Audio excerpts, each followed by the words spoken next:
ജീവിതത്തിൽ എല്ലാം നല്ലതാകുമ്പോഴല്ല, എന്തൊക്കെ സംഭവിച്ചാലും അതിൻ്റെ നല്ല വശങ്ങൾ മാത്രം തിരഞ്ഞെടുക്കുമ്പോഴാണ് നമ്മൾ സന്തോഷത്തിൽ എത്തിച്ചേരുന്നത്.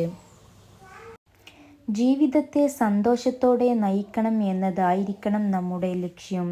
അല്ലാതെ ജീവിതം എളുപ്പമാകണം എന്ന് നമ്മൾ ചിന്തിക്കരുത്. അനുഭവിക്കുന്ന സന്തോഷങ്ങളിൽ നിന്നും ദുഃഖങ്ങളിൽ നിന്നും ഒരുപോലെ പാഠങ്ങൾ ഉൾക്കൊള്ളുക.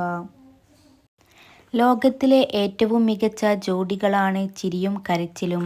അവർ ഒരിക്കലും പരസ്പരം കണ്ടുമുട്ടുന്നില്ല. അഥവാ കണ്ടുമുട്ടിയാൽ അതായിരിക്കും ജീവിതത്തിലെ ഏറ്റവും മികച്ച നിമിഷം.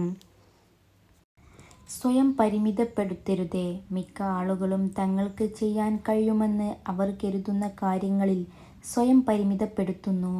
നിങ്ങൾ അനുവദിക്കുന്നിടത്തോളം നിങ്ങളുടെ മനസ്സിന് സഞ്ചരിക്കാൻ കഴിയും.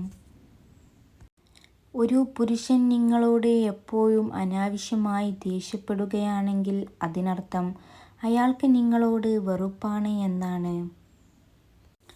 കൊടുക്കുന്നത് മരതകമാണെങ്കിൽ പോലും അതിൻ്റെ മഹത്വം ലഭിക്കുന്ന ആൾക്ക് തിരിച്ചറിയാൻ സാധിച്ചില്ലെങ്കിൽ അതിൻ്റെ സ്ഥാനം കുപ്പത്തൊട്ടിയിൽ ആയിരിക്കും. നിങ്ങൾ തുടക്കത്തിൽ പരാജയപ്പെടും, ഇടയ്ക്കിടെ പരാജയപ്പെടും. പരാജയത്തോടെ മുന്നേറുക. അന്തിമവിജയം തോൽവിയിൽ മനം നൊന്ത് പിന്മാറാത്തവർക്ക് വേണ്ടി മാത്രമുള്ളതാണ്. ഓരോ ചെറിയ അവസരത്തിനായും തിരയുക. പരാജിതൻ എല്ലാ കാര്യത്തിലും ബുദ്ധിമുട്ട് കണ്ടെത്തുന്നു. എന്നാൽ ഒരു വിജയി എല്ലാ പ്രതികൂല സാഹചര്യങ്ങളിലും അവസരം കണ്ടെത്തുന്നു.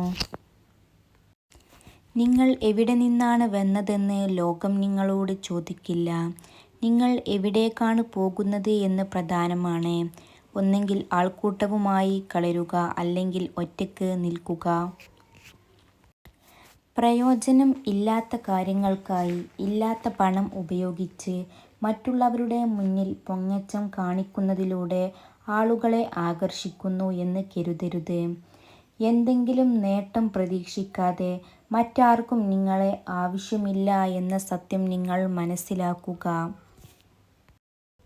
മനുഷ്യർക്ക് മാറ്റം ഉണ്ടാകുന്നത് രണ്ട് കാരണങ്ങൾ കൊണ്ടാണ്. ഒന്നുകിൽ അവരുടെ ഹൃദയം തുറക്കപ്പെട്ടിരിക്കുന്നു, അല്ലെങ്കിൽ അവരുടെ ഹൃദയം തകർക്കപ്പെട്ടിരിക്കുന്നു. ഒരുപാട് ആഗ്രഹിച്ചാലേ കുറച്ചെങ്കിലും നമുക്ക് കിട്ടൂ. പക്ഷേ ഒന്നും കിട്ടിയില്ലെന്ന് കരുതി നിരാശരാകരുത്. കാരണം ഇന്നല്ലെങ്കിൽ നാളെ തീർച്ചയായും നമ്മുടേതായ ഒരു ദിവസം വരും. അപ്പോൾ നല്ലൊരു നാളേക്കായി കാത്തിരിക്കാം. വേദനിപ്പിക്കുന്നവർക്ക് നമ്മൾ മറുപടി കൊടുക്കാൻ നിന്നാൽ നമുക്ക് അതിന് സമയമെടുക്കും. അവർക്കുള്ള മറുപടി കാലം കരുതി വെച്ചിട്ടുണ്ടാകും. അത് കാണാൻ ക്ഷമയോടെ കാത്തിരിക്കുക. ശത്രുവിനെ വിശ്വസിക്കാം, ഉള്ളത് മുഖത്ത് നോക്കി പറയും. എന്നാൽ അടുത്തുകൂടി സ്നേഹം നടിച്ചിട്ട് നമ്മൾ ഒന്ന് മാറുമ്പോൾ മറ്റുള്ളവരോട് കുറ്റങ്ങൾ പറയുന്നവരെ സൂക്ഷിച്ചില്ലെങ്കിൽ നമ്മൾ തോറ്റുപോകും.